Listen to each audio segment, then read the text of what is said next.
Very tough win. We talked about it in the post-game conference. You made a lot of good points. Now, I guess you've had a couple of days to digest it. You went over the film, looked over everything. How do you stop the slow second half or second quarter into the second half? Yeah, I mean, I think some of it was first game jitters. We didn't get great play out of our bench, when we put them in the first time. And I think we lost a little momentum. I really trust our bench, so I'm not really going to go away from needing to play our bench and rest people when rest is important in this league. So, I thought their second half performance, I thought Billings and Gulich were much better in the second half, offensively and defensively. I just think they needed to get kind of those first game jitters out. I mean, I think when we walk away from this game, we know that we played well when we rebounded the basketball. Our points per possession was really good when we rebounded and got in transition or really just got into offense early.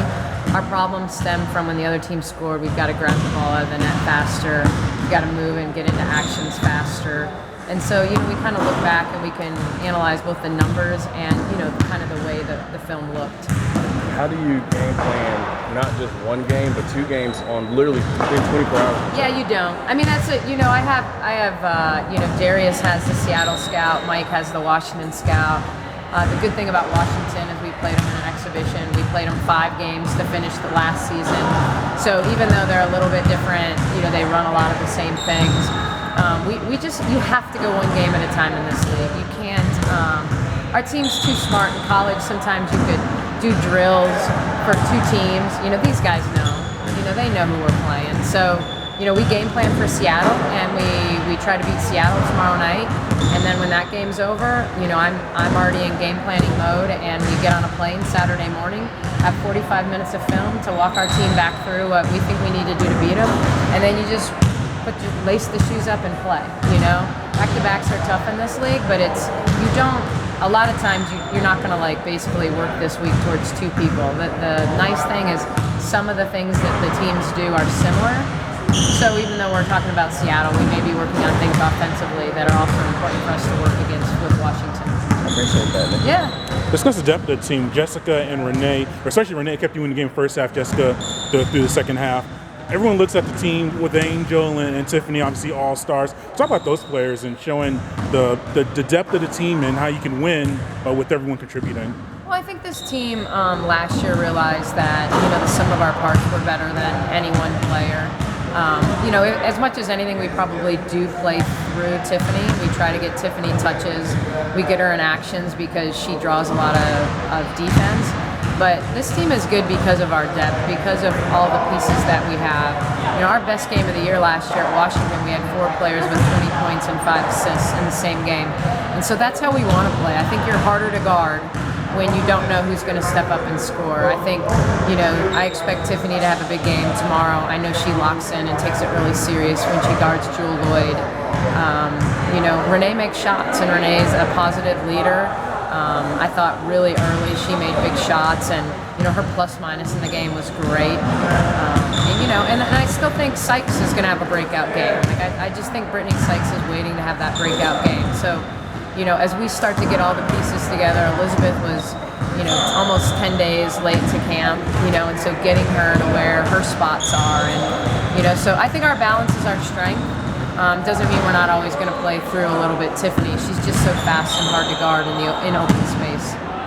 You mentioned, we saw you running the defensive sets in Seattle and going everything over so meticulously. Is that a thing that takes a little bit longer to develop during the start of the season? The defensive side, it takes a little longer than the offense? Yeah, it's actually opposite in my mind. I think that there are defensive principles. Last year we knew when I took over the team and everyone was new to me, I felt like we could be good defensively before we were going to be good offensively. I think it takes time for players to understand spacing and where their teammates are good on the floor. I think when you have good individual defenders and then you build around a concept of team defense. Now, what you saw today was how we, set to set. We have a base defense, but that doesn't mean against certain players or against certain sets that we don't veer off of that, and try to take somebody or something away. And so, our prep for scouting purposes gets very detailed, maybe more detailed than a lot of teams, but we also rely on our base. How are we going to guard flares? How are we going to guard pin downs? How are we going to guard certain actions? And I think you build that in camp. And so I think the beauty of this team is they already have that base, and so we get to move a little bit quicker. Nia mentioned to me that it was all about mental, doing back-to-backs. I guess, how do you as the coach keep their minds on the game one and then, the next game, I guess? Yeah, I don't think when they play the first game, I don't think there's a mental component of what the back-to-back means. I think they'll go in tomorrow. They're not going to reserve anything. They're not going to, try to hold anything back from their tank because Seattle, let's face it, they're the 2018 WNBA champions. And so when they're in that reigning position, you want to do what you can to beat them. I think where the mental part comes in, it's just getting back up on the horse the next day. Win or lose, you got to go play it. You got to get up. You got to travel. You got to prepare mentally. And so I think, we're a young enough team. We're not a team that plays anybody 35 minutes. So back-to-back should affect us less than some teams, that do play a lot of starters 32 to 36 minutes. We didn't have a player play over 27 and a half in the first game. And so I'm not going to limit minutes based on that. I limit minutes based on if I see people that look tired, and who's going to give us a fresh look. And so, we just have to get over the mental part of, getting back out on the court and playing game two. It doesn't really affect you in game one. And I guess the confidence knowing that you guys can come back in games that are grisly and very tough, I guess, does that give you more confidence against a team like Seattle? I think this team knows that our MO is that we're grinders. We're not the prettiest team in the league. We weren't last year. You want to watch pretty teams, watch Seattle and Connecticut. They move the ball, they share the ball, they stretch the floor. They have fives that can shoot it from the arc. We don't always look like that, It doesn't mean anyone wants to play against us any more than anyone wants to play against Seattle because they know, that we bring it on every possession defensively, that we compete, that we have a good time when we play. And so, I think this team knows there's a lot of ways to win basketball games. I think they believe in each other. I think they never believe they're out of a game. And so they're not afraid to grind out wins when we have to. We'd like to be pretty. Don't get me wrong. We want to grind at the defensive end and be pretty on the offensive end. But until that happens, we know we can get it done with stops. I appreciate the time. One more thing. You reached Atlanta a legendary status yesterday. I covered the game.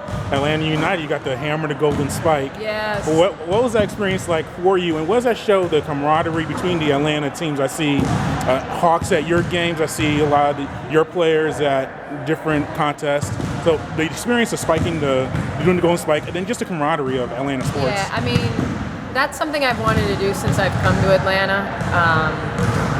My son's a big soccer fan, and Mercedes-Benz Stadium for a United game is pretty spectacular. So that fan culture is incredible. They're there early. They take it seriously. So a lot of fun.